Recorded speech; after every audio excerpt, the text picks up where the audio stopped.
নিজের ঘরের পরিবারকে চলার জন্য 8-8 ঘন্টা ডিউটি দেন না নাই? যিনারা চাকরি করে চাকরিতে ডিউটি দেয়, যিনারা খেতি পথার করে খেতি পথারে ডিউটি দেয়, যিনারা গাড়ি চলায় গাড়িতে ডিউটি দেয়, কিসের জন্য? নিজের পেটকে পালার জন্য। আবার যে সময় দিব নিজের ছেলে মেয়েকেও 1-2 ঘন্টা, হয়ে গেল 9 ঘন্টা বা 10 ঘন্টা।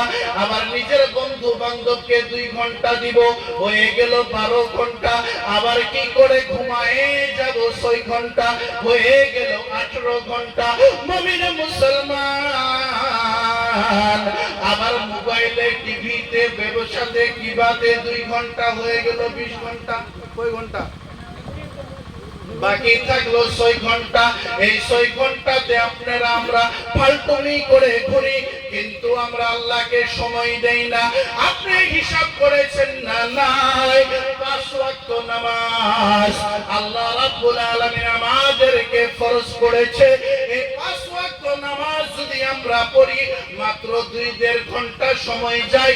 এই 2-1.5 ঘন্টা যদি আপনি আমি আল্লাহকে না দেই, আল্লাহ যে আপনার 24 ঘন্টার হিসাব নিবে। ওই আপনি সারা ঘন্টা দুনিয়াতে দিলেন, আল্লাহকে তো 1 ঘন্টাও আপনি দিলেন না। তখন কিয়ামতের ময়দানে আপনার আমার কি গতি হবে? হয় না নাই? সারা ঘন্টা 24 ঘন্টা নিজের জন্য 1টা ঘন্টা আল্লাহকে দিতে না দিছি আমরা। হ্যাঁ, 5 ওয়াক্ত নামাজ সারা দিনের ভিতরে 1-1.5 ঘন্টা 2 ঘন্টা আল্লাহকে আমরা দেই না। ওরে বাবা, কিয়ামতে আল্লাহ জিজ্ঞাসা করবে, বান্দা পাঠাইছিলাম কিসের জন্য, করলে কি? তখন উত্তর কি দিবে? আল্লাহ তো বলবে, বান্দা তোরে পাঠাইছিলাম কেন? তোমারে যে আমি পাঠাইলাম কেন লেগে পাঠাইছিলাম, আর তুমি করলা কি?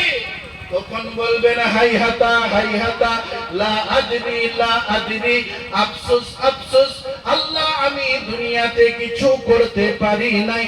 আল্লাহ তুমি আবার আমাকে দুনিয়াতে পাঠাইয়া দাও, এইবার তোমার ইবাদত ছাড়া কিছু করব না। বলেন তো আল্লাহ আবার পাঠাইবো?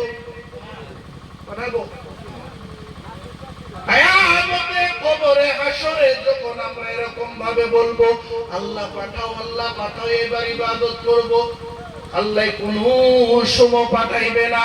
আর আমরাও জানি আপনার বাবা গেছে ঘুরে নাই, মা গেছে ঘুরে নাই, দাদা গেছে ঘুরে নাই, নানা গেছে ঘুরে নাই, নানি গেছে ঘুরে নাই, ভাই বিরাদার বংশ পরিয়াল চলে গেছে, কেউ রিটার্ন হয় নাই।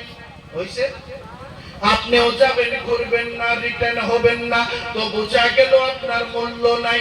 ওরে মুমিন মুসলমান, আপনি জন্ম নিলেন কাবার ওসিলায়, জন্ম নিলেন কাবার থ্রু দিয়ে, আবার পড়াশোনা করলেন কাবার কাছে, চাকরি করলেন কাবার কাছে, আবার কাম করেন কাবার কাছে, মারা যাবেন। আবার যখন ইন্তেকাল করবেন, আপনাকে কাঁধে নিবে বেলেকে, কবরে রাখবে বেলেকে, মাটি দিবে বেলেকে। আপনার আমার এই জায়গায় কিচ্ছু না আছে, সব বেলেকের দ্বারাই। আপনি প্রথম খাদ্য খাইছেন বেলেকের দ্বারাই, খান নাই? মা বাবার দ্বারাই খাইছেন না? নাই, বেলেকে খাওয়াইছে। জন্ম দিচ্ছেন বেলেকের ঘরে, কাম করেন বেলেকের ঘরে, খান রানি বেলেকে, মারাও যাবেন নিয়ে যাবে বেলেকে, রাখবেও কবরে বেলেকে। তো নাই কিছু, আমরা জিরো, শূন্য একটা। আর এই শূন্যের কিন্তু মূল্য নাই।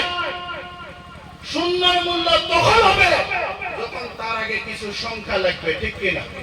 খারাপ পাইতেছে মুমিন মুসলমান।